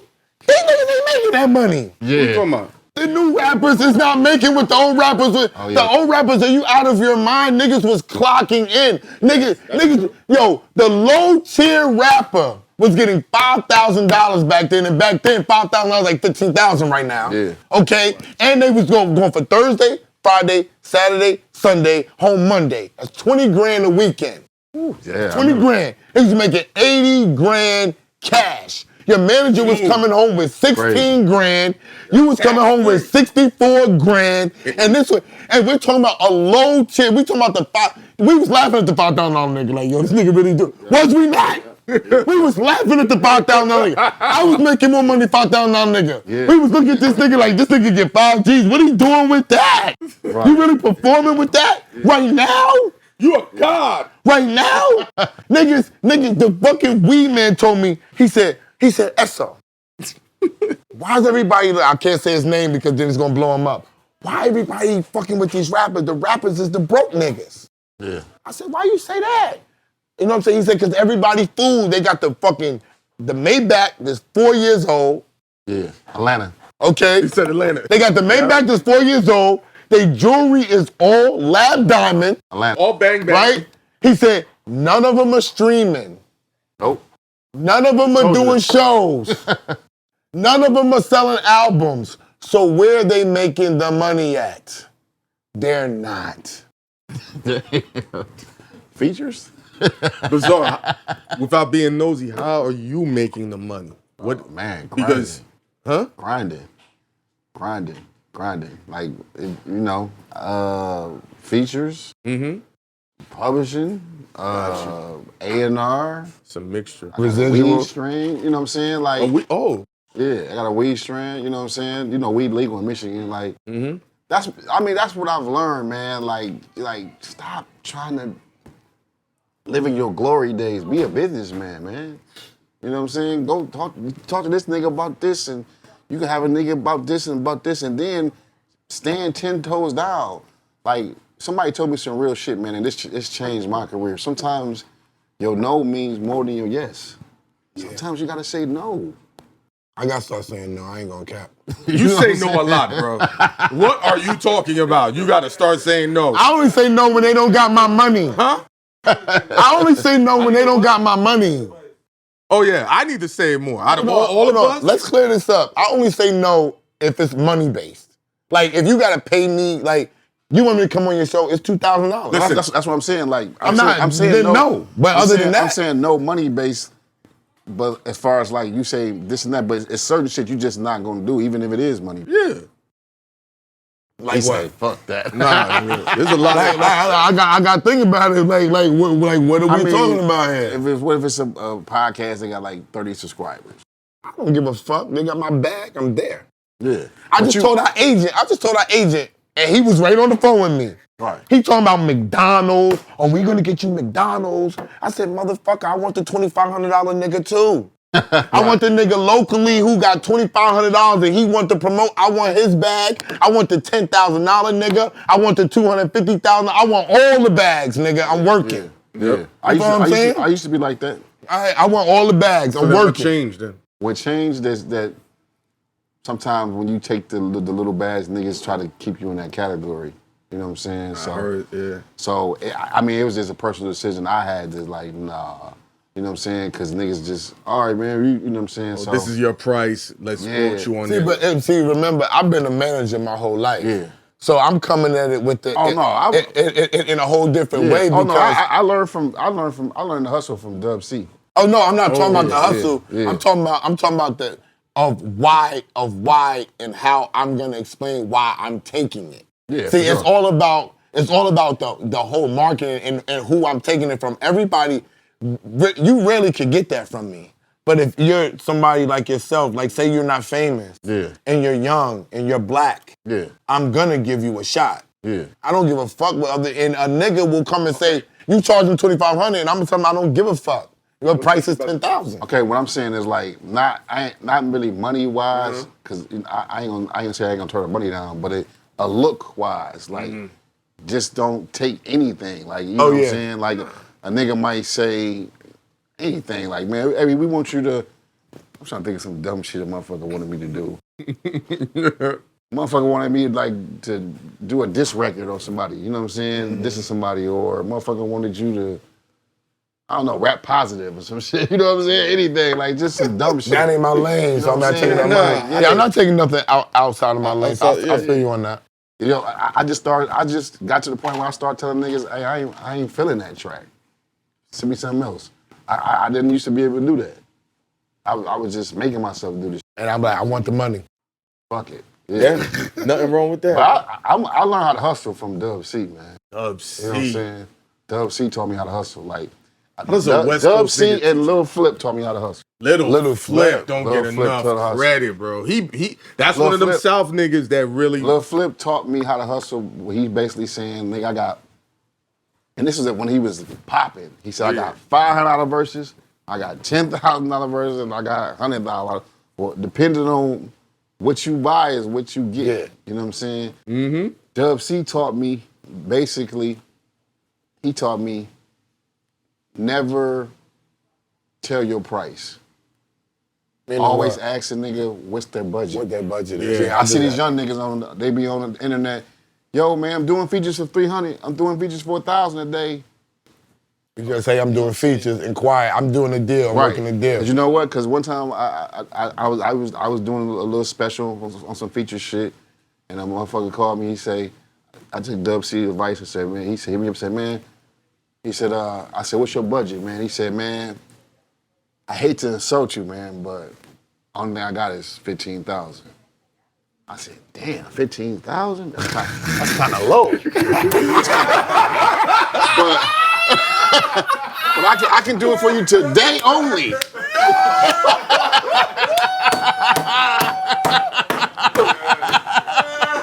Give me that money now, nigga.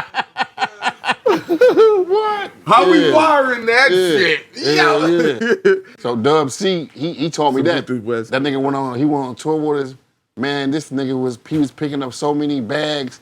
I seen, man, that nigga Dub C, he was leaving with fans, going to their studios, knocking shit out. I remember one time my manager was like, hey, yo, man, I got this dude, he want to do a feature, but I asked all the other D12 members, they said that I think they was in the lobby chilling with some chicks, I don't know what they was doing, but nobody wanted to do it. So I said, shit, I do it. He said, all right, man. He said, pull up, man, that dude in the front waiting. So I got my cousin, we was on tour, my cousin, we got in the car, we followed this dude. I thought we was going to a studio. We went to this nigga house. I said, damn, this nigga had a studio in his bedroom. I said, all right, man, where'd it be at? He played the beat. I said, what's your name? Oh, okay. So let's put the nigga name in the intro. I rapped the shit, such. Got the money, came back to the hotel. Them niggas still in the lobby talking. Wow. Dub C taught me how to hustle, man. That nigga told me one time, man, he said, nigga, I got 2 of them while y'all was on stage rapping, nigga. I said, damn. He loved this shit. That's my type of talk, boy. Yo, we need Dub That's C. my type of talk. I just got paid to go to Philly. I just got paid to go to Philly. I got my manager Bella on the phone. Call this other nigga. Call this other nigga. Call this other nigga. While I'm in Philly, I want to. Yo, nigga, I'm ready to film for 10 hours straight and bag up all that money and come home, and you know bro. Boosie, you know he does. Oh no, Boosie the king of that. I seen it. Oh, he's stupid with it. He is stupid with it. I seen Boosie had a show in Detroit. The show got canceled. He said, man, hey, they said the show canceled, but I'm still here. So features at the parties hit me up. Zing. Damn.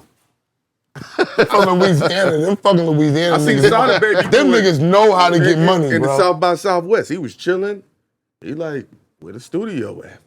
Oh, yeah. And then, you know, like East Coast niggas ain't know. It was down South niggas in Midwest. It's like, yo, that's Sada Baby. I'm like, what? Snatching it. Oh yeah, that's the young niggas. They do that. RMC Mike and Rio, they do that. They do that.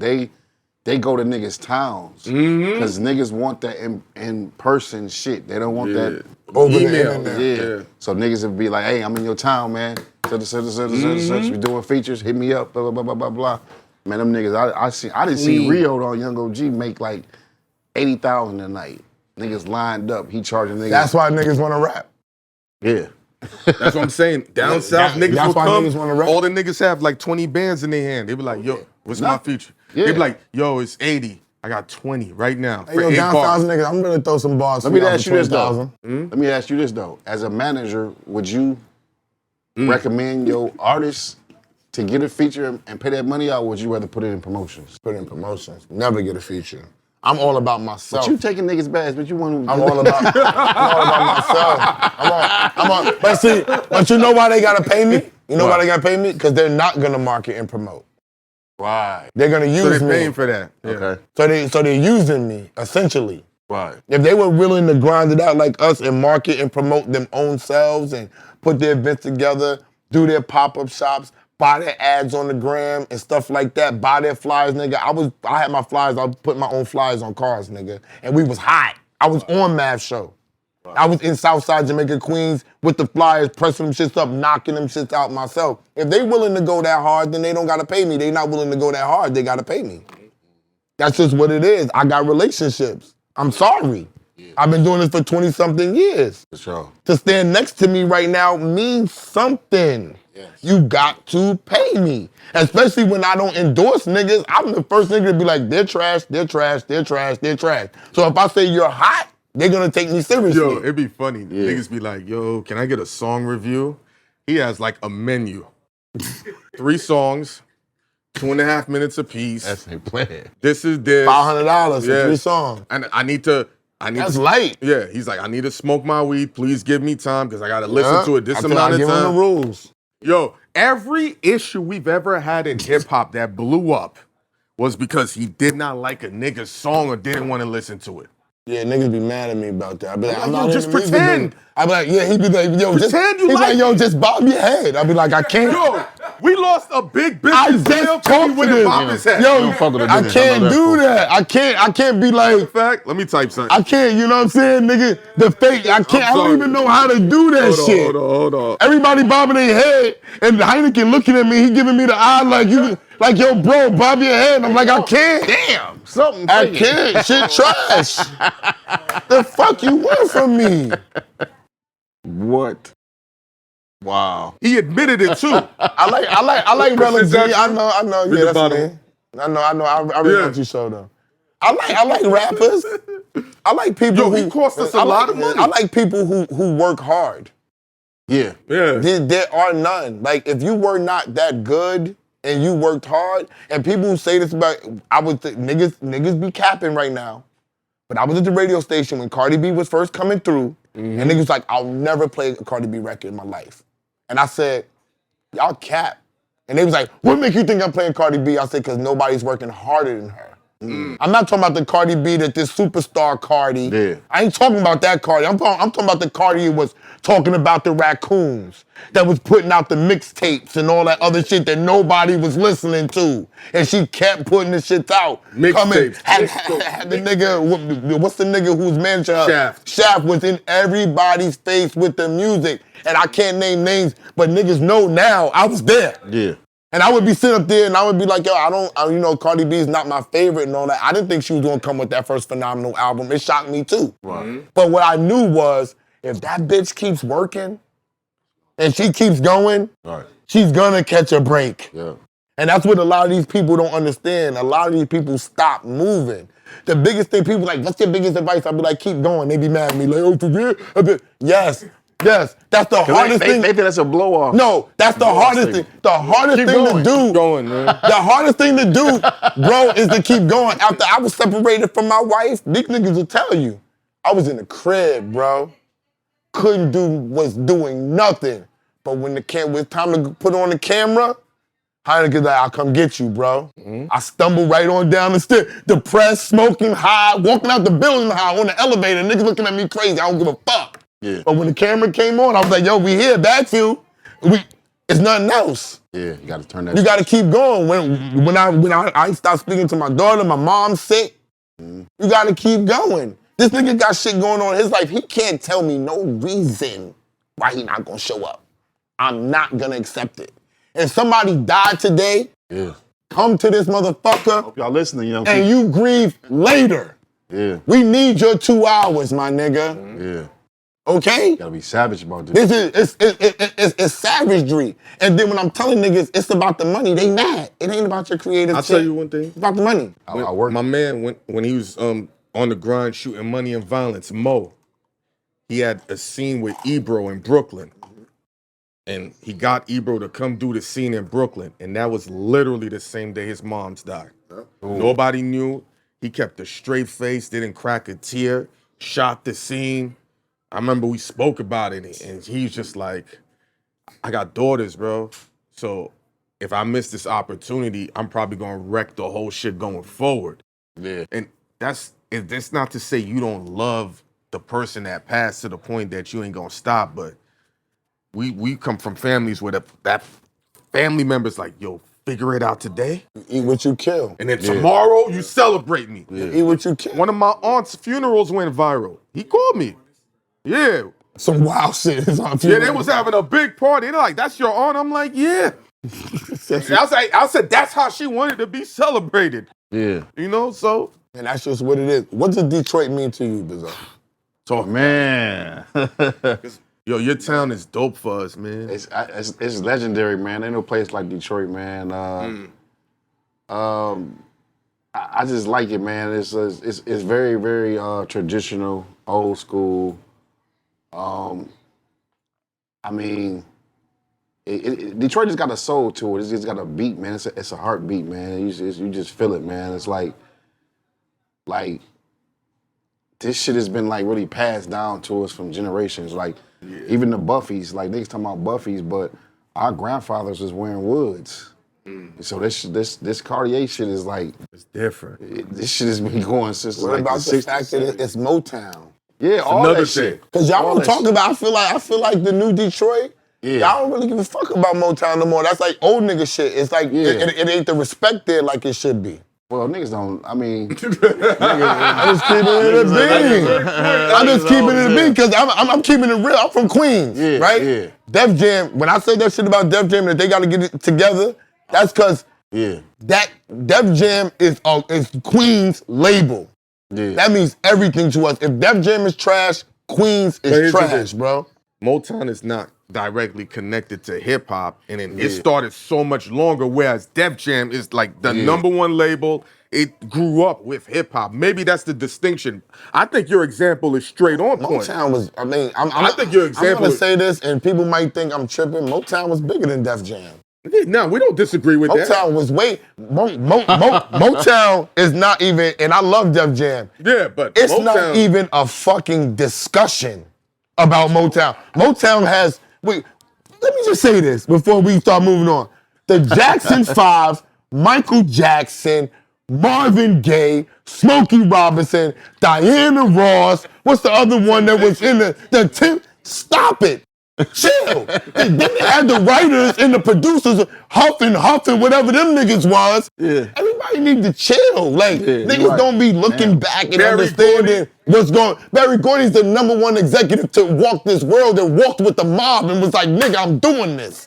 What are we talking about? Right. He got the permanent imprint with Universal. Yeah.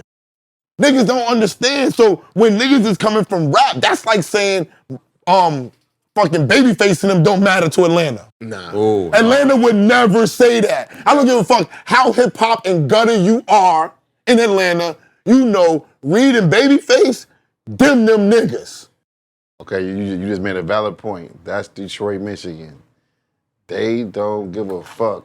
I didn't been in the line in the restaurant and I didn't see niggas, little homies say, hey man, that's old boy from D12. They're like, so what, nigga? Get off that nigga dick. That's the type of city we, you know what I'm saying? You know what I'm saying? That's the type of city we come from. It's just like, niggas, like, that's their attitude, you know?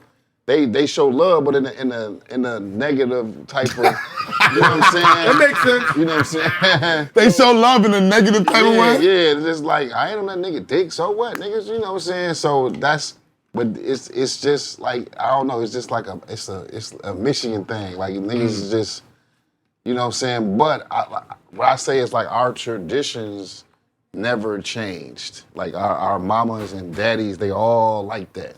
Okay. Like, you know, my mama might say, I don't give a fuck about no motherfucker everything. You know what I'm saying? Like, they just, it's just like just that. what But it you know what I'm is. saying? But it's just, people don't smile, motherfuckers ain't really friendly. You know what I'm saying? It's So not, why the fuck you love it so much? man, it's home, man. You know what I'm saying? I didn't live in Atlanta for like 15 years. I mean, don't get me wrong, it do get draining sometimes. Like, goddamn, you know what I'm saying? But I just think it's and we coming up right now. You know what I'm saying? You know, Yeah, definitely. a lot of things happen. Real estate. Real estate, you can buy a house for $30. You know what I'm saying? You know, we got the I don't want no $30 house. Sound like you gotta fix a lot of shit up. oh, That's how Harlem was when they were trying to get rid of them houses for $30. And then they ganked niggas, and then they ganked you to get in there, and then they said, and then they ran up the fucking shit so you couldn't afford it. Hey, listen, you know the play now, run it right back. I got my last question. What's the money commandment that you live by? Meaning something that you do to make sure you're gonna keep money in your pocket. change your zero. Change the zero. Yeah. What is that? Change your zero mean what's your zero? Zero should mean zero. You know what I'm saying? Change of zero? Yeah. That's some Detroit shit. Change of zero. What's your question? I mean, what I mean by that, let me say this, I know Yeah. it sounds weird, but I'm saying like I guess mean like change, like Add more zeros? Yeah, like zero should mean zero. You know what I'm saying? Like get some goals and shit. You know what I'm saying? Gotcha. Oh, Change the zero, I got you. Yeah, like, you know what I'm Get some saying? goals to what you gotta do. I think I got a goal idea for you. What? Fuck it, I'm gonna drop 50 pounds for you. No, yeah, me too. You know, Detroit is known for Detroit-style pizza. I think you should open a Detroit-style pizza shop, whether it's in Atlanta or in Detroit, because now it's Okay. become so prevalent. And So you don't fuck with the Coney Island? oh, the hot dogs? Yeah. Yeah. You fuck with glizzies? You a glizzy lover? What do you think? Oh my God, I didn't know this nigga was a glizzy lover all this Niggas act time. like they never had hot dogs before. Man. Oh Like, God. that After they call them glizzies, everybody stopped fucking with them. nigga, nah, Coney Island is legendary for that, bro. Yeah, but you know our Coney Island, I know Y'all it's a got one, debate. right? Yes, and yes. Every Don't do corner. Every corner is a Coney Island. Yeah. Every corner is a Coney Island. It's more Coney Island than McDonald's. Mm-hmm. It's different names to Coney Island. They call a hot dog spot the Coney Island. Okay, listen. All right, let me break it down, because people think Coney Island, it ain't about the hot dog. It's about everything else. So like, it's basically y'all diner. Gotcha. Y'all diners. Oh God. So the omelets, the breakfast, and it's 24 hours. So that's what niggas Waffle want House. after the club. Got you. That's Waffle Yeah. House on But, steroids. and they, basically. But niggas fuck with it because it's chili cheese, fries, and all that shit. I'm aware. You know what I'm saying? So, but it's more affordable than McDonald's and Burger King. So niggas rather go there than go to McDonald's or course. Burger King and nasty ass Waffle House. Bizarre. Yo, Bizarre was in here. Like, subscribe, super thanks, YouTube, consultations, call me, inquire. He getting that money. Call me, inquire about the consultations, the 8-bar clips. You can call, inquire about the 8-bar clips too. BagFuel Brigade is only $5. If you paid, you would have seen this already. Pay the money, stop playing. We got t-shirts, we got merch, we doing events and parties. Tap in. Shout out to Detroit. We see y'all back. Oh, my cookbook. Yeah. Go get my cookbook at bagfuel.com. This It's nigga's only a hustle. $25 shipping included. nigga's a Support the movement. You want to do the unboxing now? And we about to unbox. No, we can just do that. Okay, we about to Yeah, we unbox do the that brand new bump box that Trader Trader Truth just sent us. Thank you, Trader Truth. Shout out to Texas. Shout out Trey, man. Word up. And we out of here.